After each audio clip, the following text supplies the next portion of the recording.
Hi, ഇന്ന് ഞാനിവിടെ dum chicken biryani എങ്ങനെ ഉണ്ടാക്കണമെന്നാണ് പറയാൻ പോകുന്നത്. അതിന് വേണ്ടിയിട്ട് ഇവിടെ ഞാനൊരു 1/2 കിലോഗ്രാം ചിക്കൻ മാരിനേറ്റ് ചെയ്ത് വെച്ചിട്ടുണ്ട്. ഇത് ഇന്നലെ മാരിനേറ്റ് ചെയ്ത് വെച്ചതാണ്. ഇന്നലെ രാത്രി വെച്ചിട്ടുണ്ടായിരുന്നു. ഇതിൽ എന്തൊക്കെ ആഡ് ചെയ്തിട്ടുള്ളത് വെച്ചാൽ 1 ടീസ്പൂൺ സാൾട്ട്, മഞ്ഞൾപ്പൊടി, മുളക് പൊടി, ഇത്രയാണ് ഇതിൽ ആഡ് ചെയ്തിട്ടുള്ളൂ. ഇത് നമ്മൾ കുറച്ച് നേരം റെസ്റ്റ് ചെയ്യാൻ വെച്ചാൽ ചിലപ്പോൾ, അല്ലെങ്കിൽ നമ്മൾ അന്ന് തന്നെ ഉണ്ടാക്കണമെങ്കിൽ ഒരു മണിക്കൂർ 2 മണിക്കൂർ റെസ്റ്റ് ചെയ്യാൻ വെച്ചാൽ മതി. ഞാനിപ്പോൾ ഇത് ഇന്നലെ മാരിനേറ്റ് ചെയ്യാൻ വെച്ചിട്ടുണ്ടായിരുന്നു. അപ്പോൾ നമുക്കിതിൽ ചിക്കനിലെല്ലാം അതിലെ ഉപ്പും എരിയുമൊക്കെ നന്നായി പിടിച്ചിട്ടുണ്ടാവും. പിന്നെ ഒരു ചെറിയ 3 സവാള, വലുതാണെങ്കിൽ 2 മതി, ഒരു 2 ടൊമാറ്റോ, പിന്നെ ഇഞ്ചി, വെളുത്തുള്ളി തീർന്നിട്ടുണ്ട്, കുറച്ചും കൂടി എടുക്കാം. പിന്നെ ഞാൻ കുറച്ച് ചെറിയ ഉള്ളി, കുഞ്ഞുള്ളി എടുത്തിട്ടുണ്ട്. ഇത് ഞാനിവിടെ മിക്സിയിലാണ് ഇത് അരച്ചെടുക്കുന്നത്. അപ്പോൾ അരയ്ക്കാൻ വേണ്ടിയിട്ട് ആണ് ഈ ഉള്ളി എടുത്തിട്ടുള്ളത്. ചെറിയ ഉള്ളി ഓപ്ഷണലാണ്, കുറച്ചും കൂടി വെളുത്തുള്ളി ആഡ് ചെയ്താൽ മതി. പിന്നെ ഒരു കഷ്ണം ഇഞ്ചി. ഇത്രയാണ് ഇതിലേക്ക് വേണ്ട ഇൻഗ്രീഡിയൻസ്. പിന്നെ നമ്മൾ ഓരോന്നായിട്ട് പറയാം. ഇനി നമുക്കിത് സവാള വഴറ്റാൻ വയ്ക്കുന്ന സമയം കൊണ്ട് ബാക്കി ഉള്ളതൊക്കെ ചെയ്യാം. ടൊമാറ്റോ കട്ട് ചെയ്യലും ഇത് മിക്സിയിൽ അരച്ചെടുക്കലും ഒക്കെ ചെയ്യാം. ആദ്യം ഒരു ചട്ടി അടുപ്പത്ത് വയ്ക്കുക. ഞാനിപ്പോൾ പാനാണ് എടുത്തിട്ടുള്ളത്. നമുക്ക് ഇരുമ്പ് ചട്ടി അല്ലെങ്കിൽ മെറ്റലിൻ്റെ ചട്ടിയൊക്കെ ഉണ്ടെങ്കിൽ കുറച്ചും കൂടി നന്നായിട്ട് ഇത് റോസ്റ്റായി ചെയ്യാവുന്നതാണ്. അത് ചട്ടി ചൂടായി വരുമ്പോൾ അതിൽ ഓയിൽ ഒഴിച്ചു കൊടുക്കുക. എൻ്റെ വെളിച്ചെണ്ണയാണ് യൂസ് ചെയ്യുന്നത്. ഓക്കെ, ചട്ടി ചൂടായിട്ടുണ്ട്. അപ്പോൾ അതിലേക്ക് ഇത്തിരി ഓയിൽ ഒഴിച്ചു കൊടുക്കുക. ഞാനിപ്പോൾ ഇത് ചിക്കൻ ഫ്രൈ ചെയ്ത ഓയിലാണ് യൂസ് ചെയ്യുന്നത്.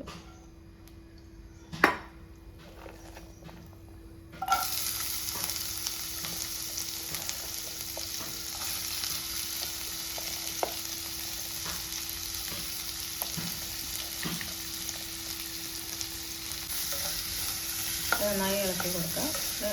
ലോ ഫ്ലെയിമിൽ ഇട്ടിട്ട് നന്നായി വാടി വരണം. ഉള്ളിൻ്റെ കൂടെ അതിന് വേറെ ഒന്നും ഇടാൻ പാടില്ല, ചില്ലി മാത്രമാണ് ഇടാൻ പാടുള്ളൂ.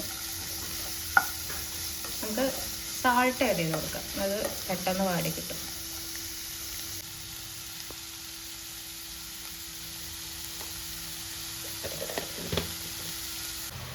ഉള്ളി റോസ്റ്റായി വരുന്നുണ്ട്.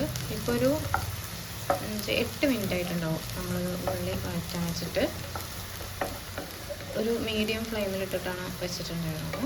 ഈ ടൈമിൽ നമുക്കതിൽ തക്കാളി ആഡ് ചെയ്ത് കൊടുക്കാം. ഈ തക്കാളി നന്നായി റോസ്റ്റ് ആവണം.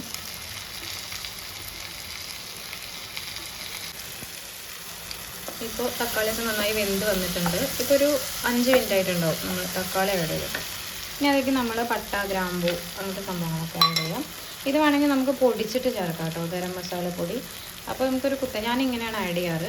നമ്മൾ കൂടുതലൊക്കെ ഉണ്ടാക്കുമ്പോൾ നമുക്ക് വേണമെങ്കിൽ ഇത് വറുത്ത് പൊടിച്ചിട്ട് ആഡ് ചെയ്യാം. അതല്ലെങ്കിൽ നമുക്ക് കടയിൽ നിന്ന് ഇതിൻ്റെ പാക്കറ്റായിട്ട് ബിരിയാണി മസാല വാങ്ങാൻ കിട്ടും. ഇതിപ്പോൾ ഞാനിത് ഇങ്ങനെ ആഡ് ചെയ്താലും മതി, നമുക്കതിൻ്റെ ഒരു ഫ്ലേവർ കിട്ടും. എന്നിട്ട് നമുക്ക് കറി ലീവ്സ് വേണമെങ്കിൽ ആഡ് ചെയ്യാം. ഞാനിപ്പോൾ കറി ലീവ്സ് ഇല്ല, ഉണ്ടെങ്കിൽ ഞാൻ ആഡ് ചെയ്ത് കൊടുക്കാറുണ്ട്. ലാസ്റ്റ് നമ്മളിനി മല്ലിയിലും പുതിന ആഡ് ചെയ്യും. ഇതിലോട്ട് നമ്മൾ ജിഞ്ചർ ഗാർലിക് പേസ്റ്റ് ആഡ് ചെയ്യാം. നേരത്തെ മിക്സിയിൽ അരച്ച് വെച്ചിട്ടുണ്ടായിരുന്നു, ഇത് ചതച്ചിട്ട് കൊടുത്താലും മതി. ഇത് ഈ ടൈമിൽ ഈ ജിഞ്ചർ ഗാർലിക് പേസ്റ്റ് എല്ലാം അടിയിൽ പിടിക്കാൻ ചാൻസ് ഉണ്ട്. അപ്പോൾ നമ്മൾ ഫ്ലെയിം കുറച്ച് വെച്ചിട്ട് വേണം ചെയ്യാൻ.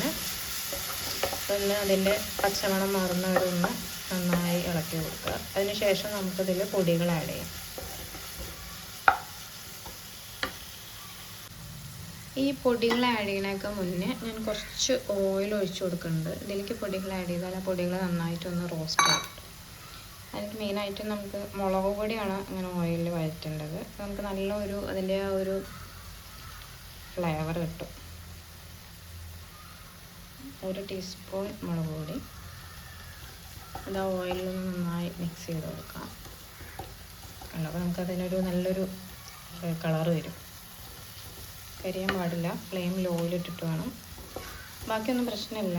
പിന്നെ ടർമറിക് പൗഡർ നമ്മൾ മാരിനേറ്റ് ചെയ്യുമ്പോൾ ഓൾറെഡി യൂസ് ചെയ്തിട്ടുണ്ട്. ബാക്കി ഇതിലേക്ക് വേണ്ട ആഡ് ചെയ്ത് കൊടുത്താൽ മതി. ഒരു 3/4 ടീസ്പൂൺ 1 ടീസ്പൂൺ മുളക് പൊടി, ഒരു 3/4 ടീസ്പൂൺ മഞ്ഞൾപ്പൊടി, പിന്നെ കൊറിയൻഡർ പൗഡർ ഓപ്ഷണലാണ്. സാധാരണ ബിരിയാണിയിൽ ആഡ് ചെയ്യാറില്ല. ഞാനിപ്പോൾ ഒരു 1/4 ടീസ്പൂൺ ആഡ് ചെയ്ത് കൊടുക്കുന്നുണ്ട്, ജസ്റ്റ് ഒരു ഫ്ലേവറിന് വേണ്ടിയിട്ട്. പിന്നെ ഒരു 1/4 ടീസ്പൂൺ കുരുമുളക് പൊടി.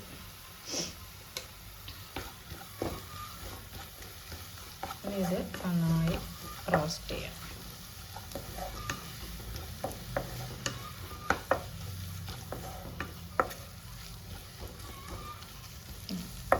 കണ്ടോ, മുളക് പൊടി നമ്മൾ എണ്ണയിൽ വഴറ്റിയ കാരണം ഒരു നല്ലൊരു എന്താ പറയുക റെഡ് കളറ് കിട്ടും നമുക്ക്. കാശ്മീരി ചില്ലി അല്ല, സാധാ കാശ്മീരി ചില്ലി ആഡ് ചെയ്യാം. നമുക്ക് വല്ലാതെ സ്പൈസി ആവണ്ടെന്നുണ്ടെങ്കിൽ, കളറും വേണമെന്നുണ്ടെങ്കിൽ കാശ്മീരി ചില്ലി ആഡ് ചെയ്യാം. പിന്നെ ഒരു ലോ ഫ്ലെയിമിലിട്ടിട്ട് ഒരു ഏകദേശം ഒരു 5 മിനിറ്റൊക്കെ ഒന്ന് വഴറ്റിയതിന് ശേഷം നമുക്ക് ഉപ്പ് നോക്കി, ഇതിലിപ്പോൾ ഉപ്പ് കുറച്ച് കുറവാണ്, ഉപ്പ് വേണമെങ്കിൽ ആഡ് ചെയ്യാം. നമ്മൾ ചിക്കൻ മാരിനേറ്റ് ചെയ്തതിലൊക്കെ ഉപ്പ് ആഡ് ചെയ്തിട്ടുണ്ട്, നോക്കിയിട്ട് അതിനനുസരിച്ച് ചെയ്താൽ മതി. അതുപോലെ നമ്മൾ റൈസിൽ ഉപ്പ് ആഡ് ചെയ്യും, കറക്റ്റ് നമ്മുടെ ഉപ്പിന് ഇതിനനുസരിച്ചിട്ട് ആഡ് ചെയ്യാം. ഞാൻ പിന്നെ ഇതിൽ കുറച്ച് ലെമൺ ജ്യൂസ് ആഡ് ചെയ്ത് കൊടുക്കുന്നുണ്ട്, നമുക്ക് എല്ലാം ഒന്ന് അഡ്ജസ്റ്റ് ആവാൻ വേണ്ടിയിട്ടാണ്. അല്ലെങ്കിൽ നമുക്ക് തൈര് ഉണ്ടെങ്കിൽ തൈര് ആഡ് ചെയ്ത് കൊടുക്കാം.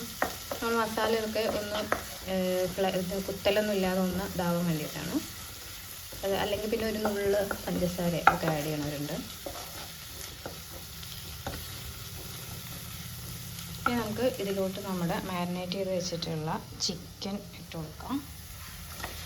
ഈ ചിക്കൻ വേണമെങ്കിൽ നമുക്ക് ഹാഫ് ഫ്രൈ ആയിട്ട് ആഡ് ചെയ്യാം കേട്ടോ.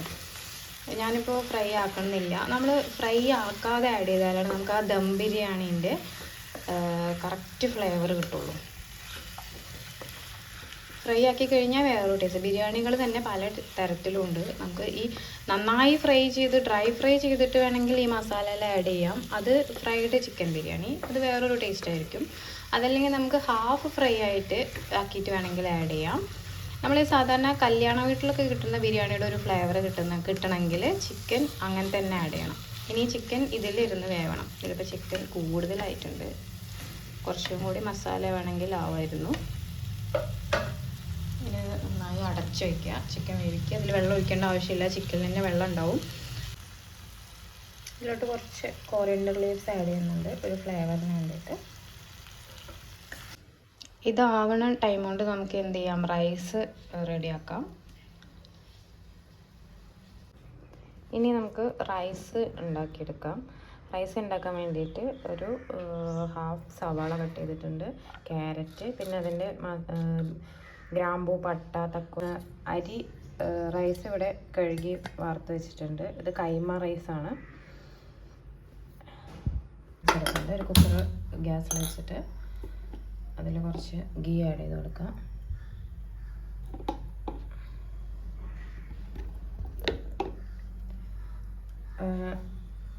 ചിലർ ഇപ്പോൾ ഡാൽഡ ആഡ് ചെയ്യും കേട്ടോ. ഡാൽഡ നല്ലതല്ല നമ്മുടെ ഹെൽത്തിന്. മാക്സിമം നമ്മൾ ഗീ തന്നെ എടുക്കാൻ നോക്കുക. കൂടുതലൊക്കെ ഉണ്ടാക്കുമ്പോൾ ഇതിനെ വെച്ച് ചെയ്യാൻ നോക്കുക.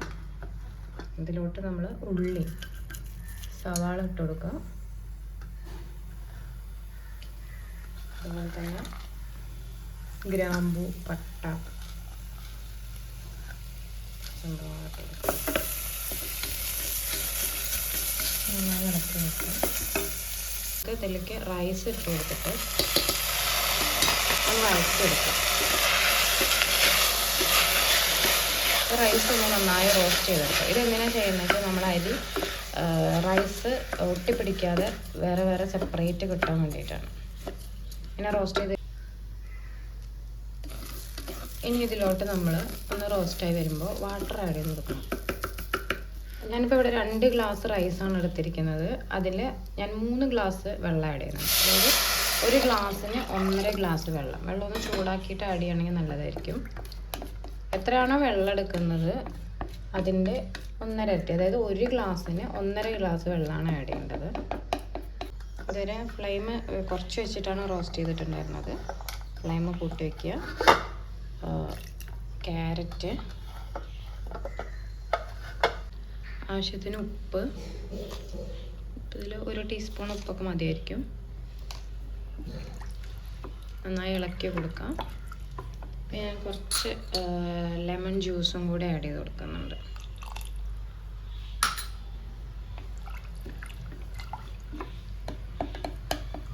നമുക്ക് കറി ലീവ്സ് ഒക്കെ വേണമെങ്കിൽ ഇട്ട് കൊടുക്കാം കേട്ടോ. അല്ലെങ്കിൽ നമുക്ക് ലാസ്റ്റ് ഇട്ട് കൊടുത്താലും മതി. ഇതൊന്ന് ബോയിലാവാൻ തുടങ്ങുമ്പോൾ മൂടി വെച്ച് വേവിക്കാം.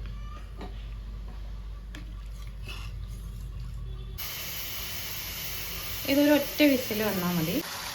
ഇടയ്ക്കൊന്ന് ഇളക്കി കൊടുക്കണം. അപ്പോൾ കണ്ടോ, ഇതിൽ നന്നായി വെള്ളം ഉണ്ടായി വന്നിട്ടുണ്ട്. നമ്മൾ വെള്ളമൊന്നും ആഡ് ചെയ്തിട്ടില്ല. ചിക്കനൊന്ന് വേവായി കഴിഞ്ഞാൽ പിന്നെ തുറന്ന് വെച്ച് വേവിക്കാം. ചിക്കൻ വെന്ത് വരുന്നുണ്ട്. അപ്പോൾ നമുക്ക് വേണമെങ്കിൽ ഇത് തുറന്ന് വെച്ചിട്ട് വേവിക്കാൻ. ബാക്കി വേവ് കൂടി പോകാൻ പാടില്ല. ഇത് ചിക്കൻ ഇട്ട് കൊടുത്തിട്ടൊരു 10 മിനിറ്റൊക്കെ ആയിട്ടുണ്ടാവും. ചിക്കൻ ഏകദേശം റെഡിയായി വന്നിട്ടുണ്ട്. വെള്ളമൊക്കെ വെച്ചിട്ട് ഇത് അത്യാവശ്യം സ്പൈസിയാണ്. ഇതിൽ ഈ ടൈമിൽ ഉപ്പൊക്കെ കുറവുണ്ടെങ്കിൽ വേണമെങ്കിൽ ആഡ് ചെയ്ത് കൊടുക്കാം. ഇതിലിപ്പോൾ ഉപ്പും എരിയൊക്കെ കറക്റ്റാണ്. എരി കുറച്ച് കൂടുതലുണ്ട്. അത് നമ്മൾ കുഴപ്പമില്ല. നമ്മൾ ദം ചെയ്യാനുള്ളതുകൊണ്ട് റൈസ് മിക്സ് ചെയ്യാനൊന്നും പ്രശ്നമില്ല. ഉപ്പും എരിയും കുറച്ച് കൂടുതലുണ്ടായാലും പ്രശ്നമില്ല. ഞാനിപ്പോൾ ഇവിടെ കുക്കറിലാണ് ദം ചെയ്യുന്നത്. അതിന് വേണ്ടിയിട്ട് ഒരു കുക്കർ ഗ്യാസിൽ വെച്ചിട്ടൊന്ന് ചൂടാക്കുക. ഞാൻ ഈ ചിക്കൻ ഈ കുക്കറിലേക്ക് മാറ്റി കൊടുക്കുന്നുണ്ട്. എന്നിട്ട് അതിൻ്റെ മുകളിൽ നമ്മുടെ വേവിച്ച് വെച്ചിട്ടുള്ള റൈസും ആഡ് ചെയ്ത് കൊടുക്കാം. റൈസൊക്കെ നന്നായി വെന്ത് വന്നിട്ടുണ്ട്. ഫുൾ റൈസിലേക്ക് ആഡ് ചെയ്ത് കൊടുക്കുക. ഞാനിപ്പോൾ കുറച്ചായതുകൊണ്ടാണ്, അല്ലെങ്കിൽ നമുക്കിതിങ്ങനെ ലെയറായിട്ട് ഇടാം. ആദ്യം കുറച്ച് ചിക്കൻ ഇടാം, പിന്നെ കുറച്ച് റൈസ് ഇടാം, എഗെയിൻ പിന്നെ കുറച്ച് ചിക്കൻ ഇടാം. അങ്ങനെ ലെയേഴ്സായിട്ട് ഇട്ട് കൊടുക്കാം. ഇതിപ്പോൾ ഞാനത് കുറച്ചേ ഉള്ളൂ. ക്വാണ്ടിറ്റി കുറവായ കാരണമാണ് ഇങ്ങനെ ആഡ് ചെയ്ത് കൊടുത്തിട്ടുള്ളത്. ഇനി നമുക്ക് ഇതിലോട്ട് ഇത്തിരി കാഷ്യൂ അതുപോലെ തന്നെ മുന്തിരി ഫ്രൈ ചെയ്തിട്ട് ആഡ് ചെയ്യണം. കാഷ്യൂ നട്ട്സ് ഒന്ന് മൂത്ത് വരുമ്പോഴേക്കും നമുക്ക് ഇതെല്ലാം സെപ്പറേറ്റാണ് ചെയ്തെടുക്കേണ്ടത്. നമുക്ക് ടൈം ഇല്ലാത്തതുകൊണ്ട് മുന്തിരി ആഡ് ചെയ്യുക. മാവ് പെട്ടെന്നാവും.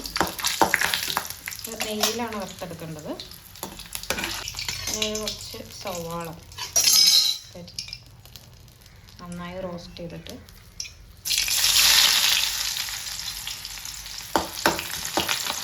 എന്നിട്ട് എനിക്ക് കറിവേപ്പിലാണെങ്കിൽ ആഡ് ചെയ്ത് കൊടുക്കാം കേട്ടോ, ഒരു ഫ്ലേവറിന് വേണ്ടിയിട്ട്. സവാള നന്നായി റോസ്റ്റ് ചെയ്തെടുത്തിട്ടുണ്ട്. അതിൻ്റെ കൂടെ തന്നെ കുറച്ച് കൊറിയാൻഡർ ലീവ്സും പുതിനയിലയും ആഡ് ചെയ്യുക. നല്ല ചിക്കൻ പുതിനയില. ഇത് നമുക്ക് ഈ ദമ്മിയാണ് വെച്ചിട്ടുള്ള ബിരിയാണീൻ്റെ മുകളിലിട്ട് കൊടുക്കാം. ഇത് നമ്മുടെ ദമ്മിയാൻ വെച്ചിട്ടുള്ള ബിരിയാണീൻ്റെ മുകളിൽ ഇട്ട് കൊടുത്തിട്ടുണ്ട്. ഇതിങ്ങനെ ഒരു ലോ ഫ്ലെയിമിൽ ഇട്ടൊരു 5 മിനിറ്റ് കത്തിച്ചതിന് ശേഷം ഓഫ് ചെയ്ത് വയ്ക്കുക. നന്നായി ഒരു ഫ്ലേവറൊക്കെ കിട്ടും. ഇത് നമുക്ക് ഈസി ആയിട്ട് ചെയ്തെടുക്കാൻ പറ്റുന്നതാണ്. ഞാനിപ്പോൾ ഒരു അരമണിക്കൂറൊക്കെ ഇതിനെടുത്തിട്ടുണ്ടാവുള്ളൂ. ചിക്കൻ അടുപ്പത്ത് വെച്ച് ആ ടൈം കൊണ്ട് ഞാൻ റൈസ് റെഡിയാക്കി, അതുപോലെ തന്നെ അതിലേക്കുള്ള സാലഡ് റെഡിയാക്കി. നമുക്ക് ഒരു അരമണിക്കൂറായിട്ടുണ്ട്. നമുക്ക് വേണമെങ്കിൽ കുറച്ച് കൂടുതൽ ടൈമൊക്കെ വയ്ക്കാം. നമുക്കിതൊന്ന് എടുത്ത് നോക്കാം. ഇതെങ്ങനെ എടുക്കേണ്ടത് വെച്ചാൽ ഇങ്ങനെ മിക്സ് ചെയ്തിട്ടാണ് എടുക്കേണ്ടത്. ഒരു സൈഡിൽ മിക്സ് ചെയ്തിട്ടാണ് എടുക്കേണ്ടത്. അപ്പോൾ കുറച്ച് ക്വാണ്ടിറ്റി ഉള്ളൂ. അപ്പോൾ നമ്മുടെ ടേസ്റ്റി ആയിട്ടുള്ള ചിക്കൻ ബിരിയാണി ഇവിടെ റെഡി ആയിട്ടുണ്ട്. നല്ല സ്മെല്ലൊക്കെ വരുന്നുണ്ട്. റൈസൊന്നും ഇട്ടുപിടിക്കാതെ നല്ല പരുവത്തിലായിട്ടുണ്ട്. അപ്പോൾ എല്ലാവരും ട്രൈ ചെയ്ത് നോക്കുക. ഈസി ആയിട്ടുള്ളൊരു ചിക്കൻ ബിരിയാണിയാണത്. ഗസ്റ്റൊക്കെ വരുമ്പോഴും അതുപോലെ നമുക്ക് പെട്ടെന്ന് ക്വിക്കായിട്ടൊക്കെ ഉണ്ടാക്കിയെടുക്കാൻ പറ്റുന്ന ഒരു ബിരിയാണിയാണ്. ചിക്കൻ ഫ്രൈ ഒന്നും ചെയ്യാതെ ചെയ്തിട്ടുള്ളത്. അപ്പോൾ എല്ലാവരും ട്രൈ ചെയ്ത് നോക്കുക. ഇഷ്ടമായെങ്കിൽ കമൻറ്റ് ചെയ്യുക, സബ്സ്ക്രൈബ് ചെയ്യുക. Thank you.